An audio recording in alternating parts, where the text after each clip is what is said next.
Olá, eu vou falar a respeito do meu trabalho de banco de dados. Eu escolhi o banco de dados Postgres e iniciei ele num container Docker. Esse aqui é o meu script SQL, basicamente vai ter duas tabelas, jogadores e jogos. E aí o que é importante delas é que a tabela jogos, ela vai ter uma chave estrangeira para o ID do jogador. Só assim a gente pode, por exemplo, listar todos os jogadores que possuem como, entre aspas, jogo favorito, o Left 4 Dead, por exemplo. É uma possibilidade e a gente vai fazer isso. É, Eu também criei um script em Python, basicamente ele é um REPL para ele automaticamente criar o arquivo para mim, o arquivo de queries, porque eu não queria criar um arquivo de query e depois só utilizar esse arquivo comando por comando. Eu queria, ao mesmo tempo que eu estou digitando os comandos, vendo o resultado, eu uso o Python para poder pegar esses resultados que vem no banco de dados e gerar o arquivo para mim. Então, ele já pega a query para mim e coloco no arquivo junto com o resultado dessa query. Só assim, depois eu só pego o arquivo que foi gerado por esse script que eu criei e só edito para colocar o link do vídeo que eu vou postar no YouTube. Então, fica mais fácil. Então, aqui tem esses dados, eles estão comentados porque se eu rodar esse mesmo comando no banco de dados, ele vai dar um erro de chave primária, porque essa chave, por exemplo, essa chave primária aqui já existe, porque o banco de dados já inicializou. E aí ele vai tentar adicionar uma chave primária que já existe. Isso é um erro, porque a chave primária tem que ser única, o padrão.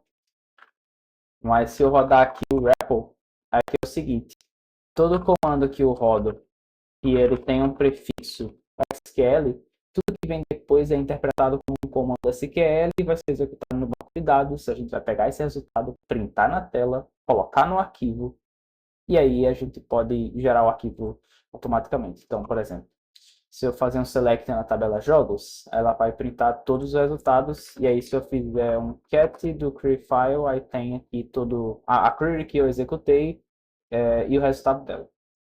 Então, posso fazer a mesma coisa agora no select from jogadores. E aí eu tenho o nome, o ID e o nome dos jogadores.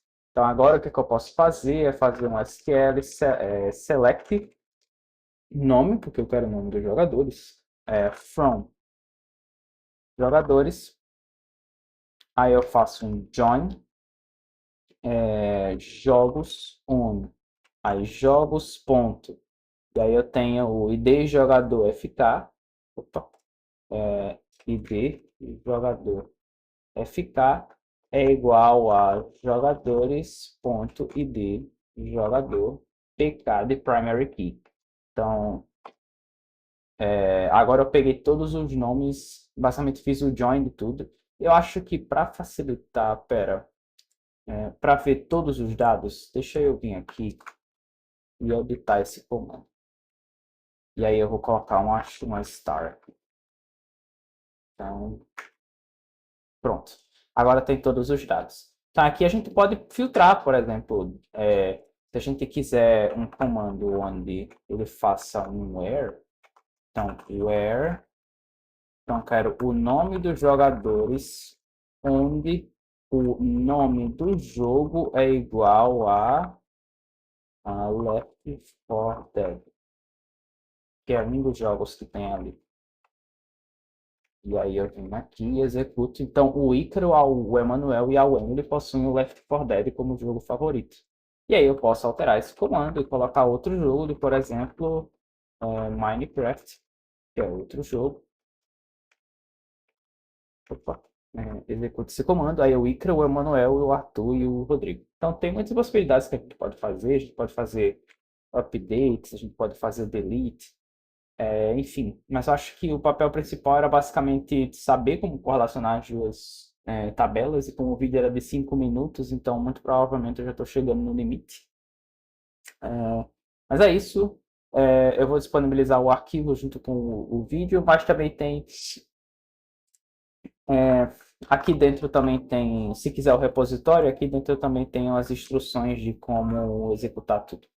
Então, é isso. Valeu, muito obrigado.